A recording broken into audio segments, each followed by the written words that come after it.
گواہوں کے لیے بڑے پریشان ہوتے ہیں, کس کو گواہ بنائے. بھائی جب نکاح ہو رہا ہوتا ہے جو جتنے لوگ ہوتے ہیں وہ سارے گواہ ہوتے ہیں. یہ تو ڈاکومنٹیشن کے تکلفات ہیں کہ 2 بندوں کے نام ڈالے جائیں شناختی کارڈ کے عین مطابق. اب قاضی لوگ کیا کر رہے ہوتے ہیں, وہ نکاح پڑھاتے ہوئے ان گواہوں کے نام بھی لے رہے ہوتے ہیں برو.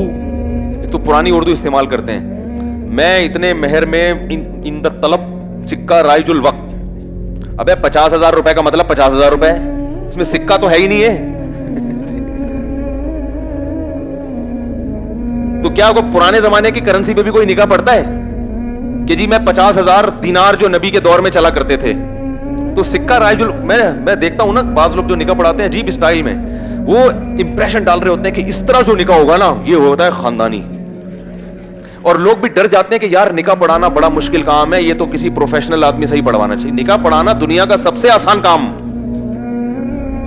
بہت آسان کام ہے. ایجاب و قبول ہے بھائی, وہ کر لے یا دولہا کی طرف سے آپ. میں وکیل بن جاتا ہوں اکثر نا بھائی, لڑکی والوں سے میں پوچھتا ہوں مجھے اجازت دے دو, کہتے ہیں اجازت ہے. تو اب میں لڑکی کا وکیل میں بن گیا, تو میں کہتا ہوں بھائی میں نے فلانی لڑکی کا نکاح آپ سے کرا دیا, ہو گیا, میں قبول کیا, ہو گیا. یہ سارے گواہ موجود ہیں نا, مہر کا زبان سے تذکرہ ہو جائے, اتنے مہر میں اتنے روپے, اتنے ڈالر, اتنے ریال, اتنے درہم, ٹھیک ہے نا. اور جس ملک میں بیٹھے ہیں اسی ملک کی کرنسی. مجھے بھائی بات بتاؤ, آپ جب پیاز خریدنے جاتے ہو وہ کہتے ہیں بھائی کتنے روپے کلو, آپ پوچھتے ہو نا کتنے روپے کلو, وہ کہتے ہیں جی 50 روپے سکہ رائج الوقت کے مطابق.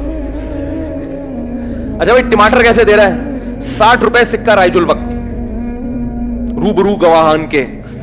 آپ خریدو گے ٹماٹر, بولو گے بھائی تیری تو اپنی سیٹنگ کیا ہے, آؤٹ ہے.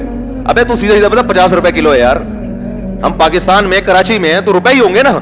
تو نکاح میں نا عجیب ٹوپی ڈرامے چل رہے ہیں. روبرو, مجھے تو پورے الفاظ بھی یاد نہیں ہوتے, ایسے نکاح پڑھایا جاتا ہے کہ بھائی میں نے فلانی, ایک صاحب تو نکاح پڑھا رہے تھے, لڑکی کا نام لیا انہوں نے, فرض کرے زینب نام تھا لڑکی کا, زینب بنت فلاں, اور اس گھر میں اس نام کی کوئی دوسری لڑکی موجود نہیں ہے. روبرو چشم الدین ول قطب الدین گواہ, اور ایک اور پتہ نہیں کوئی اسی ٹائپ کے سبکتگین لگا لیں آپ, اتنے مشکل مشکل نام, فلانے بن فلانے کے گواہ میں, اور لڑکی کے ولی جناب ذوالقرنین حیدر, کچھ بھی لگا دو, مجھے نہیں پتا کوئی ذوالقرنین حیدر بیٹھے ہوئے ہوں. تو اتنی وہ دولہا بھول ہی گیا کہ ہو کیا رہا ہے. وہ ہوتے ہوتے ہوتے اتنے سارے سکہ رائج الوقت کے مطابق بحق مہر سکہ رائج الوقت کے مطابق میں نے آپ کے نکاح میں دی, کیا آپ نے قبول کی؟ ابے کیا جج عدالت لگی ہوئی ہے کیا, اس سے قتل اگلوا رہے ہو؟ بھئی تم نے 5 آدمیوں کو قتل کیا, کیا تم قبول کرتے ہو؟ قاتل کہتے ہیں ہاں میں قبول. ایسی تجویز کو دولہا ڈر جاتا ہے. بعض دفعہ اس کا موڈ نہیں ہوتا قبول کرنے کا, حقیقت ڈر کے قبول کر لیتا ہے, یار یہ کیا ہو گیا. تو وہ اتنا جا کے نا دولہا بھول ہی جاتا ہے کہ ہو کیا رہا ہے, بس اس کو آخر میں پتا ہوتا ہے میں نے کیا بولنا ہے, قبول ہے. پھر 3 دفعہ قبولواتے ہیں, پوری گردان کر کے نا, پھر دوبارہ سے بسم اللہ, پھر دوبارہ سے سٹارٹ کریں گے. سکہ رائج الوقت باق مہر بعیوض, یہ بھی ایک لفظ آتا ہے درمیان میں, بعیوض. بھائی جب ٹماٹر خریدتے ہو تو یہ کہتے ہو یہ ٹماٹر کتنے روپے کلو بعیوض کے دیے ہیں آپ نے, بھائی کتنے کا دے گا یہ بتا, بولتے ہیں نا. تو نکاح بھی آسان ہے بھائی, فلانی خاتون کا میں نے اتنے مہر میں آپ سے نکاح کر دیا, بھائی قبول ہے, آپ بولو ہاں بھائی قبول ہے, ختم. وہ ہے نا ایک لکھنؤ کا آیا, لکھنؤ کے لوگ بڑے اردو خاندانی ہوتی ہے نا, وہ آیا کراچی میں یا کہیں پنجاب میں گیا, پنجاب میں تو وہاں کیلے بک رہے تھے.